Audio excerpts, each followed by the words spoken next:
Hi guys, Jason here from Trojan Photography, and today I'm going to show you how to set up a panoramic head for your camera. So this panoramic head I've done an unboxing and review on. You can see the links in the description below. It's very affordable for amateurs, but it's also good enough for professional, high quality photos. And I've found it even works with my 7200 or 150 to 500 lens, so it can hold a heavy lens, camera with a battery grip. So first of all, before we get into it, there's two ways to shoot a panorama with this system or with a panoramic head system. So you can have it in this configuration as I've got it now with the camera in portrait mode, which is ideal because you get the most pixels in it. You get a nice wide field that way and you just take more shots around. You can also do it with just one slider and the twisting head, and you can shoot with the camera in landscape mode and go across, but you're going to get a narrower field, and then you're going to probably have to tilt up if you want to get more of the sky or more of the foreground. So I'm going to show you both ways of doing it. I'm going to go into more detail with it in portrait mode, and then we'll go roughly over the landscape mode because you just take out one or two steps anyway, so it's not that bad.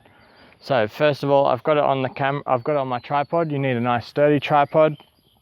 This one's a great one. I kept the head on my tripod because you can either get a leveling head or you can just use the legs to level it. But first of all, you do need the tripod, or you need the apparatus nice and level. And all of them have a bubble level on it. So let's get into that. So guys, now we can see a little bit closer. So right here is the bubble level. So the first thing I like to do, as I said, I've got the tripod, I've got the normal camera head I got the panoramic type head, the panning head, so the video type head on there. And then I've got the actual panoramic head on there. So depending on how heavy your kit is, or if it's windy or something, you don't really want this much stuff stacked on because it can cause more vibration. It is quite a bright day today, so the shutter speed is going to be well up when I shoot my panoramics. If you're in lower light, you're going to want to tilt that down a bit. So the first thing we want to do is level this bubble level. So that's one of the first things I like to do. So we just move back, forth a bit, about there, tilt it up there. So right now it's level. So as long as this tripod doesn't move, we're on a nice level and we're going to get a nice straight panorama. If you've taken it with a phone before, or you've done it handheld sometimes and then put it into the software, sometimes you'll see it stitched on an angle, and then when you crop it, you lose a lot. That's what this first step is for, is to make sure we take the panorama nice and level. We get the most out of it. We get to keep the most pixels, which is great. Next thing we want to do, we want to line up the center of the lens with the center point we rotate around. So on this device, and it will be the same or very similar for all the other panoramic heads out there, I've got a little silver dot right in the center in between this track. So I'm going to take the shot, I'm going to look through live view, I'm going to try and line it up as best as I can to try and get it level. So if your camera has a grid mode, turn it on definitely. You want to get the center point right over it. So it's a little bit off, I'll just move it up a little bit.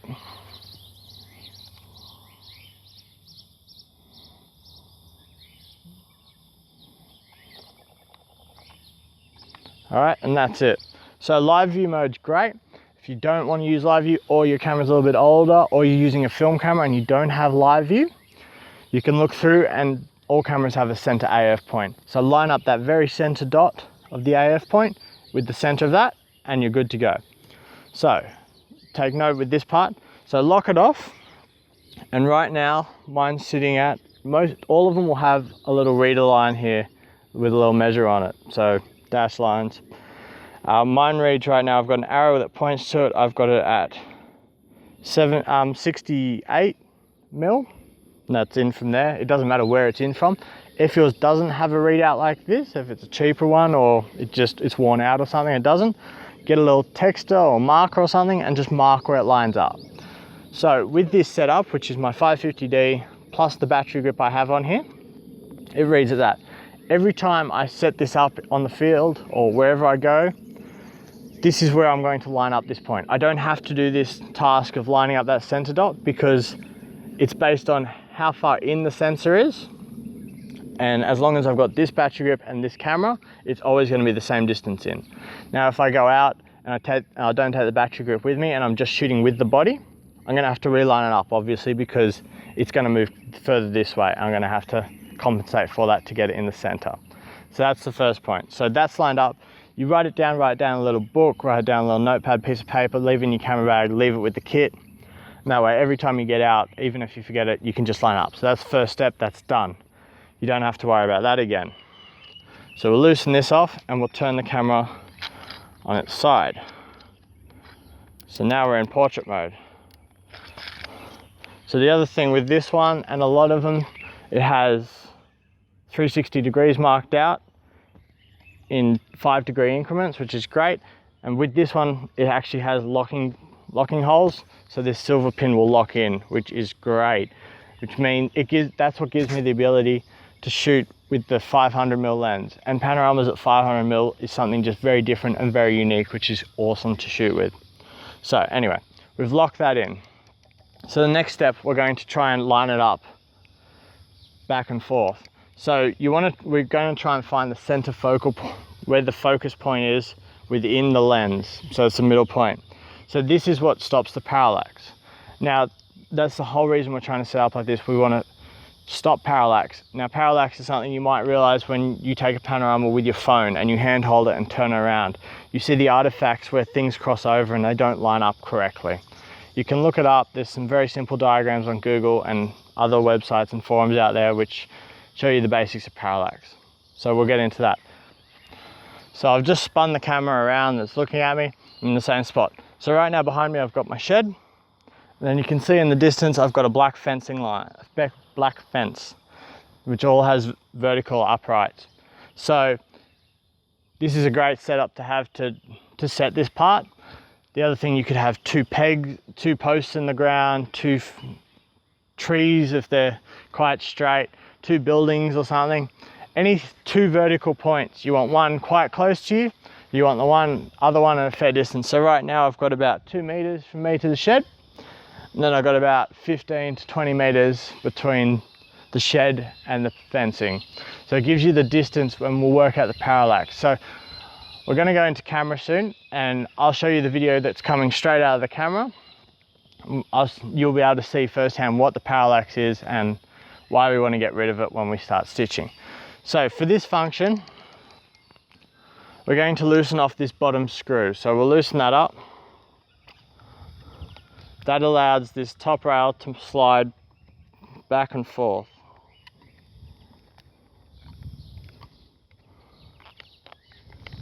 So I've loosened that off, and as you can see, I can slide the whole camera back and forth. So I'm going to start somewhere in the center, and same as with the bottom point, it has a little arrow and it has a readout. So I'm going to start at 80mm on mine. We'll lock it up so we get an accurate reading. So one very important thing to note with this, with zoom lenses especially, now it's not going to matter if you're setting this up on a prime lens, because once you set it, you're done. Every time you get out in the field, you set it up the exact same way and you're good. With the zoom lens, you have to take note of what focal length you're at. So right now I do have the camera locked on the focal length and I've got it at 24mm. Now, if I set this up at 24mm and I go out to sight and then I zoom it out to 70mm with the same setup, I'm going to have a problem, because as the camera zooms, the center point, the focal point we're trying to work out for the nodal point, is going to slightly move.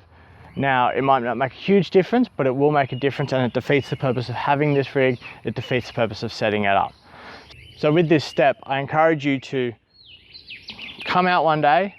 At home is great because you don't want to be out in the field with everything happening and going, oh, I want to capture this, and trying to set it up.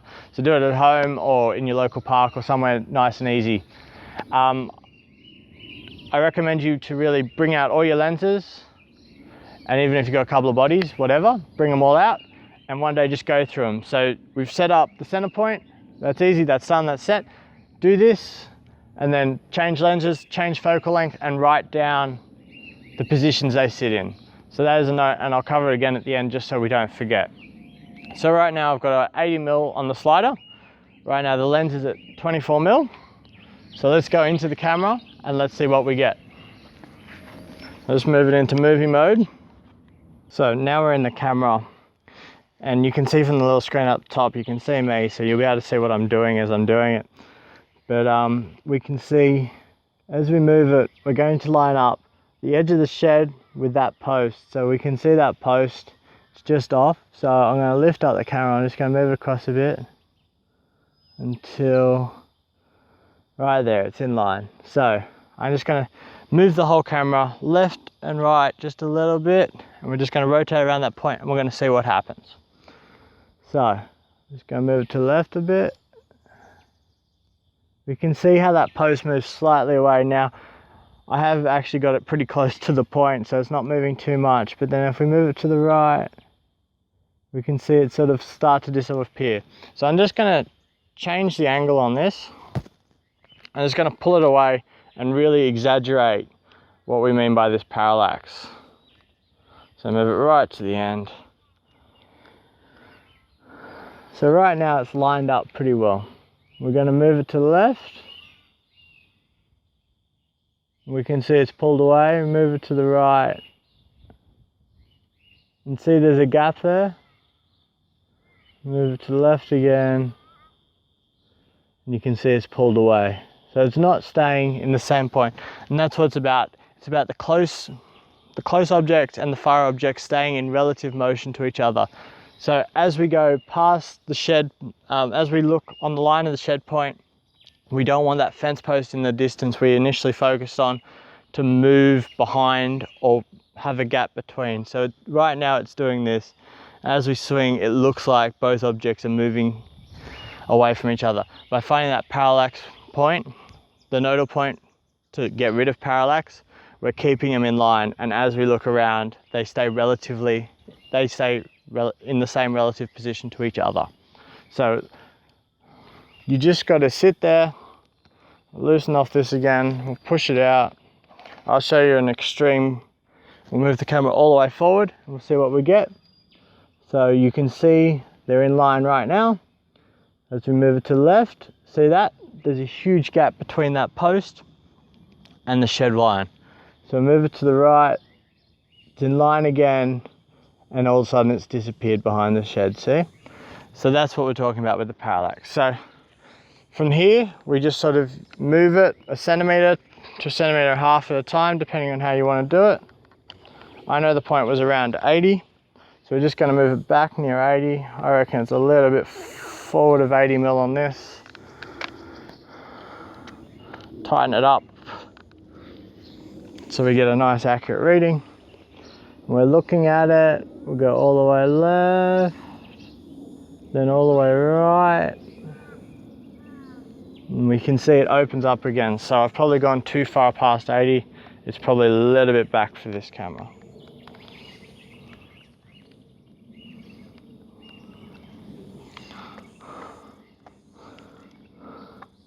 Tighten it up, level it up so it's in line, go left, and then go right.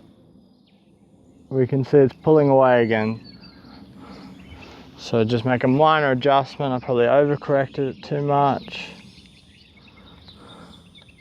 Tighten it up.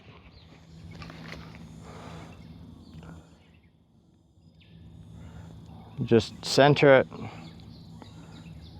Reline it so we can see a post. Doesn't matter which post I've got out there, as long as I make sure I'm hitting the same, I'm looking at the same post through the swing. So left, then right. We can see there's still a little bit of movement.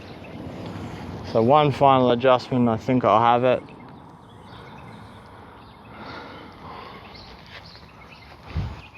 See the post, left, right. You can see we're almost there. So one final one. So from there you can see we got quite close with it. You saw the extremities of how far that post can swing in the background. Now I didn't get it exact, but I didn't want to make it too long for you guys. I just wanted to show you how to fine tune it. So right now it's about 90 mil, 91 mil actually to be exact, on this camera with this setup, with this stuff. So that's at 24 mil. Now, if I take it off and I zoom out with the camera, I've got to do that again. Just the forward and backwards. We don't have to center a line because we haven't moved the camera that way. We've just got to work out where the nodal point is within that lens to work it out again. So I highly recommend when you do this and when you try it for yourself, bring out all your lenses one day, nice sunny day, it's great to be outside. Bring out all your lenses, try it at every focal length. A lot of the cameras have markings on, which is great. So do it at all the markings or the markings you feel you're going to use most. Just write it down. Leave it in your camera bag. And when you bring out this kit again to take a panorama, it's going to take you a couple of minutes to set up. Put it on, get the numbers correct on the sliders and start shooting. So that's it. So it's really that simple, guys. It takes a little bit of time, a little bit of prep. As I said, try and do it at home. Don't have to go out in sight and worry about it or panic about it while you want to catch the shot or waste your time when you could be shooting awesome images out there. So quick recap, we want to try the whole panoramic head nice and level. Use the spirit level on the panoramic head. If you don't have one, get one of those little cube ones or get one from the hardware store, a couple of bucks, if that. Next thing we want to do, we want to set up the center line. So we want the sensor in line with the rotational point. That's by turning the camera up and looking down. And then the final point, take note of what focal length you're at and move the slider back and forth till we eliminate that parallax error we get by working out the nodal point with two objects in your distance. So guys, that's how you do it with this. From here, you set the camera up, set all your settings correctly, put it in one position, take a shot, rotate it. When you rotate it, you want about 1/3 of your image to overlap. That way the software finds it a lot easier to stitch it together. Take another shot, rotate it so 1/3 still overlaps, take another image, take another image, take another image. And then if you want a bit more of the sky, a bit more of the foreground, we twist, loosen this off, loosen that, and then we can rotate the whole system up to get more of the foreground in. Do that and we take shots and do the same thing. When we're rotating it, we don't need to change any other settings because it's already set on those points, which is great because all rotating around that center pivotal point. So guys, that's how we take it with a portrait mode. From there you can put it into Lightroom, Photoshop, any other software that can stitch panoramas together, and you up to your processing stage, which is up to you. So next thing I'm going to do really quickly, we're just going to go through how to shoot with it in landscape mode. With the camera in a landscape mode to get the thinner panoramas. Now you can buy the panoramic heads which just have the bar, which will just allow you to do that. They're a lot cheaper, they're a lot more compact. Some people might like it. It's a personal opinion, but I would like to show you how to do it. A couple less steps and it's very simple. So let's get into that. So guys, I've taken off the L bracket as you can see, so now the camera is just on a slider. So literally I can only move it back and forth. So as I said, very simple. A lot of the proper panoramic kits will allow you to do this. And while I also said just before, that you can buy it just with a slider and a twisting head. So smaller, easier to take if you're doing a bit of travel or something, and you might take some panos or something. This is a very good system to have and easy to do. While you don't get as much quality out of it, you can put a nice wide lens on it and you can still capture a lot of the image. So this slider has a bubble level. As I said before, it's very important we level up the bubble. And one other thing I did forget to say, sorry about that. I'd like you to set up the bubble, but then turn the head a bit and make sure the bubble's still level. So it is, turn it again. I like to choose about 3-4 points, just make sure it's level. And if it's not level, it might be the legs might be a bit unlevel. We can level up that, otherwise we can level up the head. We just want level, so that way as we take it around, we're not taking it on a tilt. And that's the idea of the bubble level. Now usually if you get it in one point and the bubble level is correct, no matter where you turn it, it's going to be fine, but very rarely it isn't. So just in case, it takes 2 seconds, just do that. So this is the very same thing as the other one. I'm not going to go into camera to show you because you know exactly what it looks like now.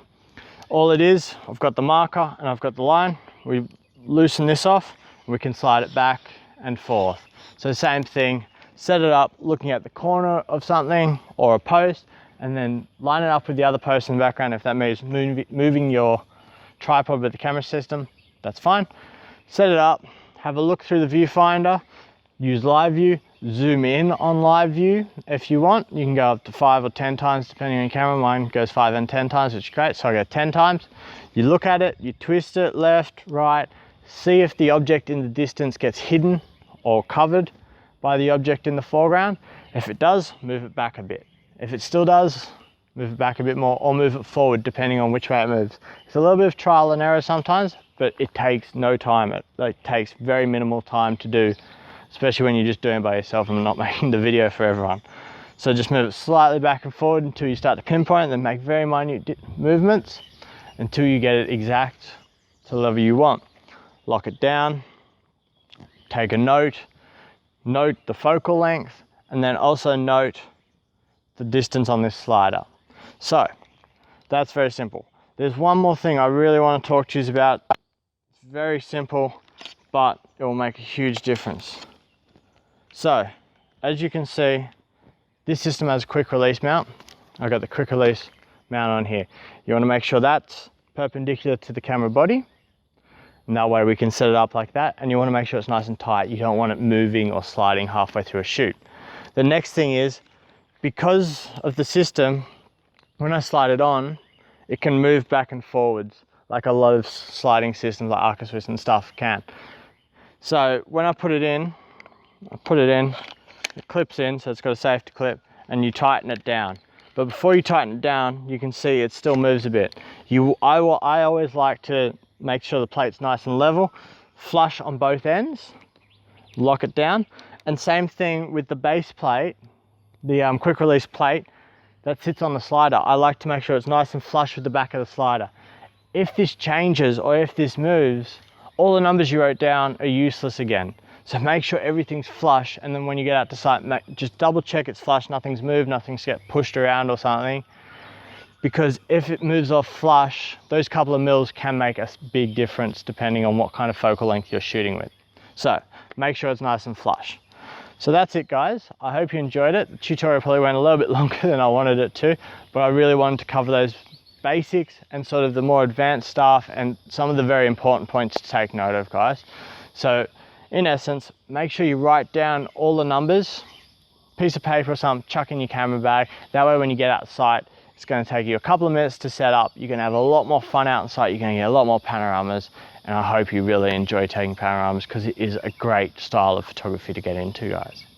So thanks for watching. I hope you enjoyed this tutorial. I have lots more reviews, tutorials, unboxings of products and stuff all on my YouTube channel. Hit the subscribe button below.